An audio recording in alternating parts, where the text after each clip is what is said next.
And that's how Equestria was made, Cheerilee concluded the little history lesson. She turned away from the blackboard to face the class, and was at once struck by how eerily familiar the scene had felt. Ever since the board had decided to change up the groups and put her in charge of the fillies and foals who needed some extra attention, things had been taking a turn for the worst. She was used to seeing students off at the end of the year, and welcoming new ones back at the beginning of the next. Of course, despite that, getting a new group assigned to her out of the blue like this just didn't feel right. Especially not this group, Cheerilee thought as she gritted her teeth in pure frustration. It had become clear at once that no filly or foal in the room had actually been listening to a word she had said, as per usual. Instead, Sweetiebelle and Scootaloo were having a hushed conversation, while Silver Spoon and Diamond Tiara seemed to be having more fun admiring each other's jewelry instead of concentrating on the lesson at hand. And in the back row, Snips and Snails were laughing at something that only they could find amusing to the likes of them. A sudden smile crept to Cheerilee's face, as she noticed that there was, in fact, one single filly who seemed to be paying attention. "Oh, Apple Bloom, would you mind explaining the importance of night and day cycle to your less attentive classmates?" Cheerilee asked as cheerfully as she could manage. To her great surprise, and even greater annoyance, Apple Bloom seemed to veer up at the mere mention of her name, looking around the room somewhat panically. Yeah, I suppose I can. Let's see here now," Apple Bloom said as she scratched her head. "Night and day are important because if there were only one or the other, either Luna or Celestia would be very sad," she concluded with a smile, raising a hoof in a "is that right" gesture. Cheerilee gritted her teeth once again. Of course, the one filly who had been paying attention hadn't understood a word she'd said. As Cheerilee opened her mouth to formulate a response, Scootaloo loudly interjected, "That's stupid! Really, who could ever come up with a reason as ridiculous as that?" She pointed a hoof towards Apple Bloom. "I don't see you coming up with a better answer than that. I'll bet you don't even know what you're talking about," Apple Bloom retorted, just as loudly as she crossed her hooves in front of her chest. "Oh yeah? Why did I get a better grade on the test then, last time?" "We all know you cheated." "Did not, did so, did not, did so, did..." "Girls!" Cheerilee shouted. "This is neither the time nor the place to hold such pointless debates. You're here to learn and pay attention. And that goes for all of you. Yes, you too, Diamond Tiara.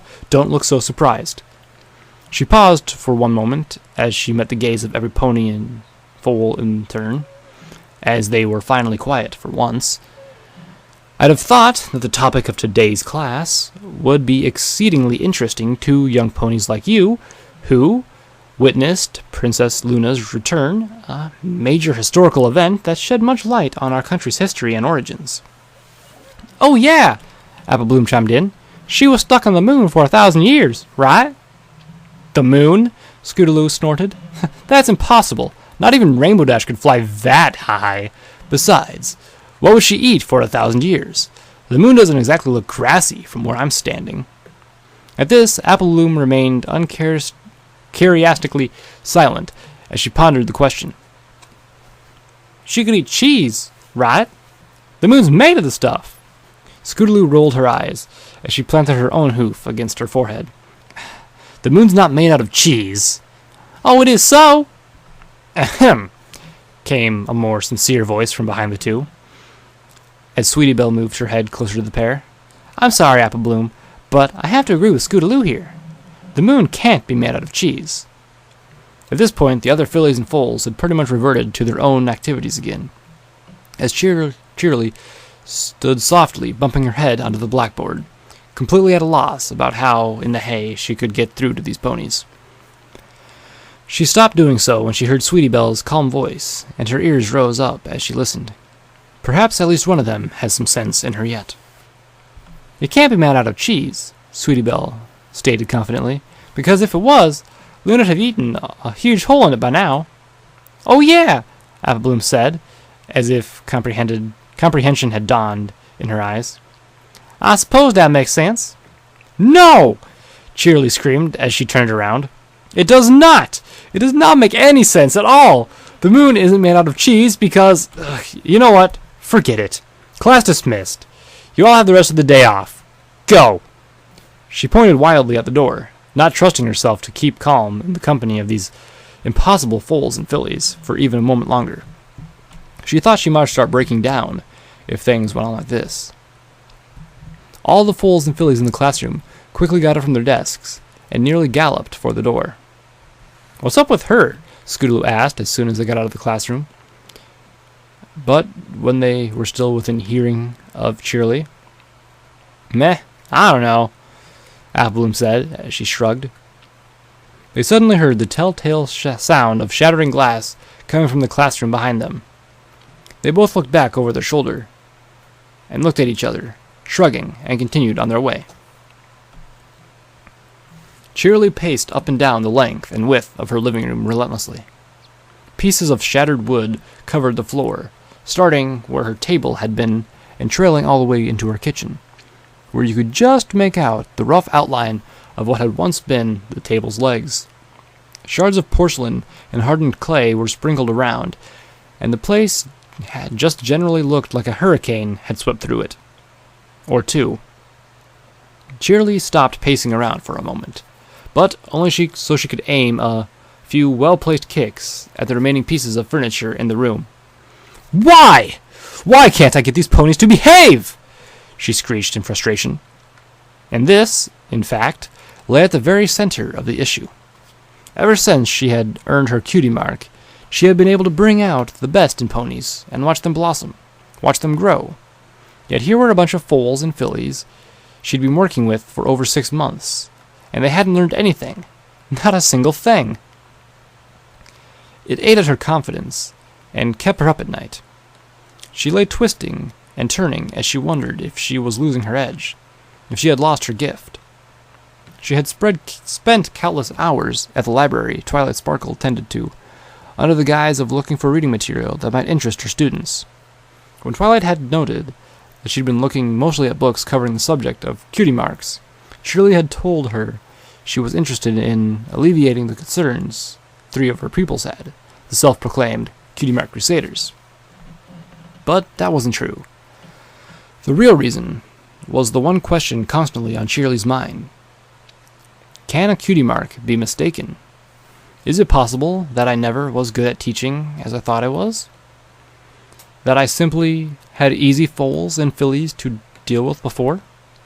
Or if a cutie mark is accurate, at the same time it manifests, and can perhaps grow inaccurate over time? These questions, and many more like it, slowly pushed Cheerilee down into an all-encompassing feel of depression. She found her patience wearing increasingly thin and lost faith in herself more and more. It became hard to get up in the morning, and harder still to bring herself to return to the classroom where she knew they would be waiting to turn another day into a living hell.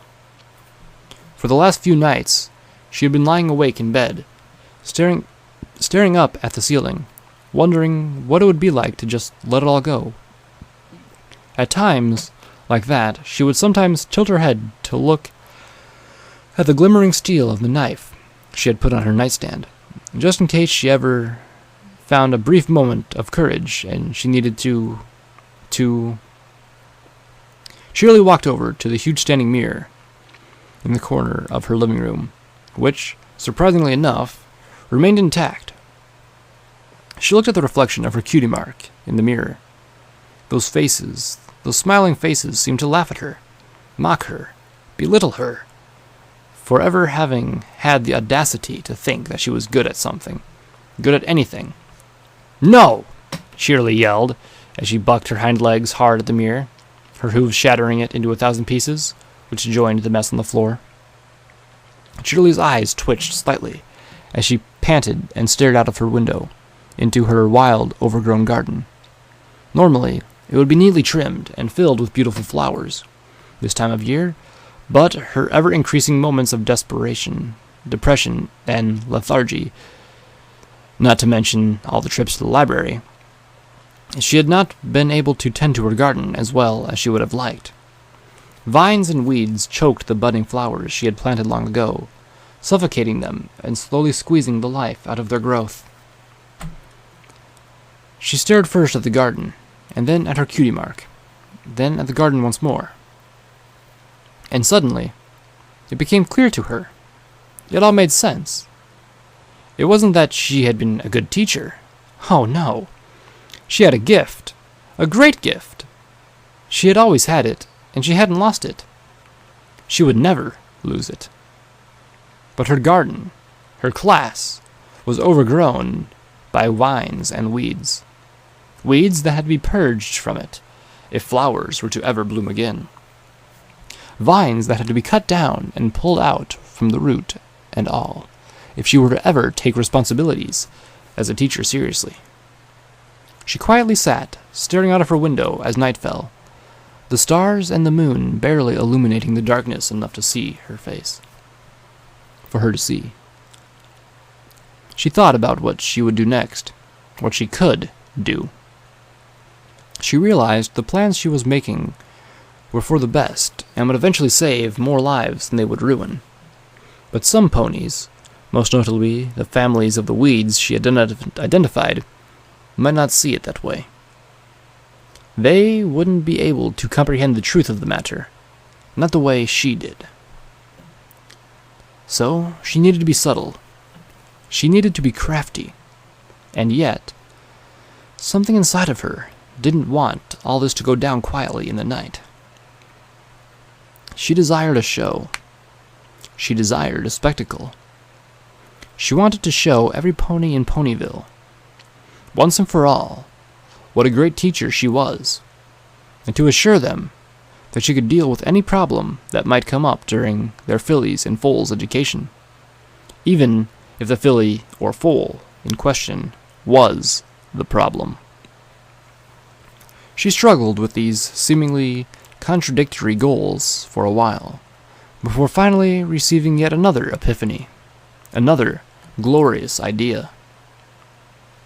"I think," she whispered quietly into the darkness, as she slowly grasped the knife from the nearby nightstand and held it into the light of the moon, "it's time for another school play." She started giggling as all her fears, doubts, and other dark emotions burst forth into a vortex of madness. She snatched up a picture frame from the desk next to her.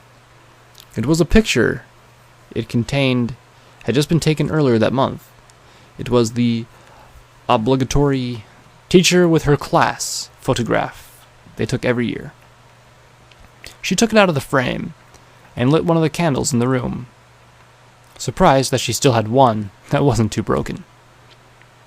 As the little flame illuminated the room, she carefully held the picture in it.